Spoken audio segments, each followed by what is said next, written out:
Shalom, saudara-saudari terkasih, jumpa lagi dalam Suara Gembala.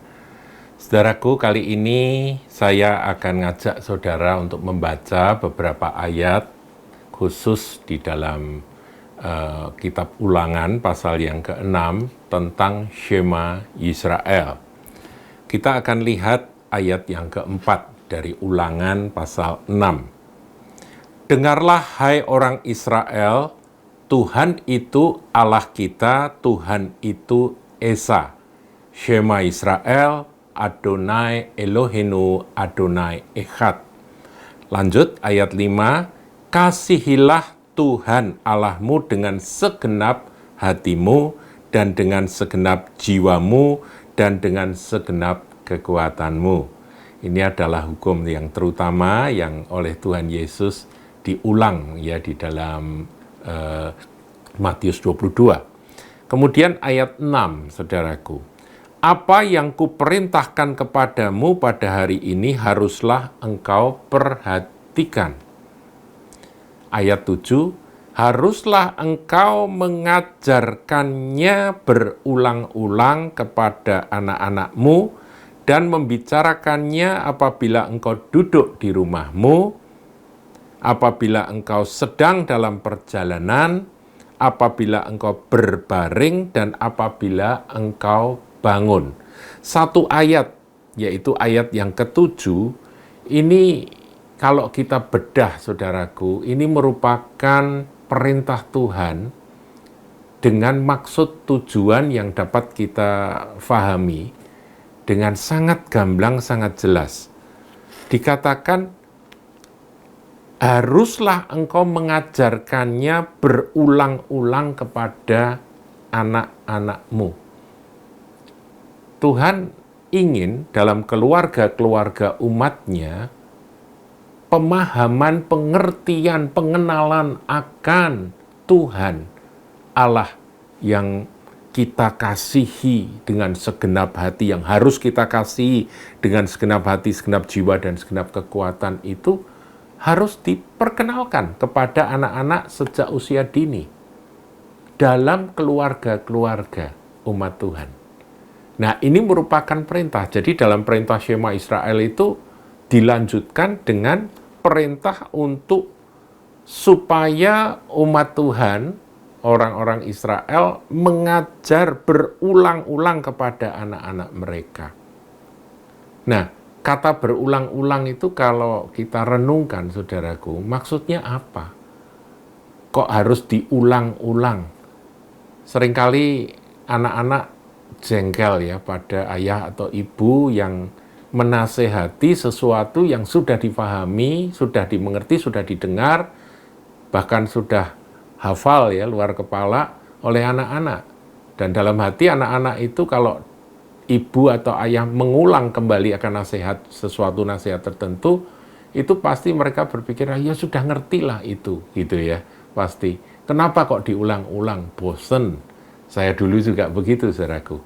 Kalau ibu saya mengulang-ulang akan satu pesan atau satu nasihat, itu rasanya jengkel, karena anak itu pikir, "Lah sudah ngerti kok dibalen-baleni terus," kan begitu.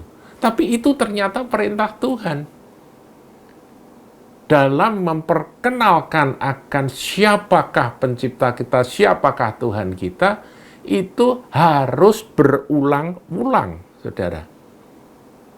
Mengapa? Karena sesuatu itu kalau cuman sekali disampaikan, meskipun sudah ditangkap, itu sebetulnya spiritnya belum masuk.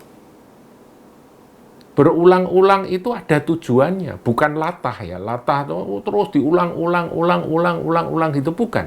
Tapi berulang-ulang itu seperti kalau kita ini pegang sebatang paku dan kemudian kita ingin menancapkan paku itu di sebuah kayu. Kalau kayunya ini keras, saudaraku, itu sekali pukul itu cuma nancap sedikit. Diulang lagi, pukulan kedua masuk lagi. Mili demi mili, senti demi senti, pukulan keberapa yang akhirnya membuat paku itu betul-betul terbenam, nancep sampai habis, itu membutuhkan apa yang disebut berulang-ulang itu tadi. Kalau kayunya lunak atau itu gabus, saudaraku, jebret sekali masuk. Tapi juga cepat ucul, cepat keluar, ya kan, cepat copotnya. Tapi kalau kayunya keras, ya itu anak-anak itu kadang-kadang kan bandel, saudaraku. Itu harus dimasukkan terus. Nanti ketika anak ini sudah dewasa, apa yang diucapkan oleh ayah ibu dalam nasihat yang diulang-ulang itu tidak akan pernah hilang. Saya sekarang baru ingat nasihat dari ibu saya ya yang diulang-ulang itu sampai sekarang kami dalam grup keluarga sering membicarakannya. Wah, dulu mami kalau ngomong begini itu saya dan kakak-kakak saya yang sudah tua-tua ini tetap ingat akan nasihat dari orang tua. Karena apa? Karena itu diulang-ulang, saudara. Jadi diulang-ulang itu alkitabiah. Kalau itu sebuah kebenaran yang sangat penting, diulang-ulang itu penting. Itu harus, wajib, karena itu perintah Tuhan. Kemudian yang kedua, dan membicarakannya apabila engkau duduk di rumahmu. Jadi dibahas, dibicarakan pada waktu duduk santai di rumah.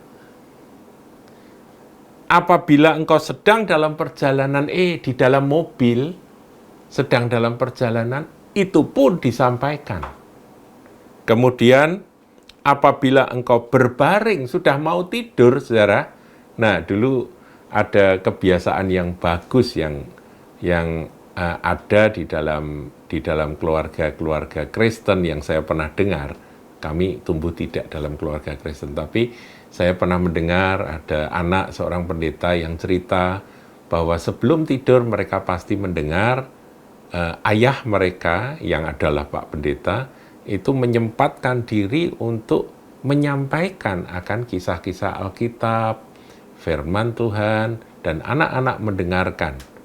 Dan masa anak mau mendengar dan gemar mendengar itu akan lewat, saudara.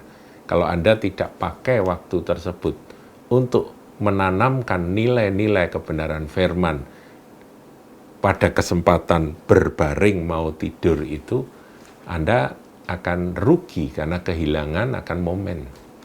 Nah, kemudian apabila engkau bangun, jadi baik tidur, bangun, itu terus ada.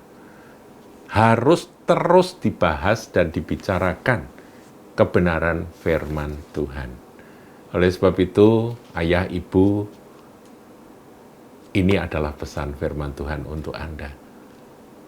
Sementara anakmu masih pada waktu mau mendengar atau rindu mendengar dongeng dari ayah, dongeng dari ibu, manfaatkan itu untuk menanamkan kebenaran firman Tuhan. Berulang-ulang. Tuhan Yesus memberkati.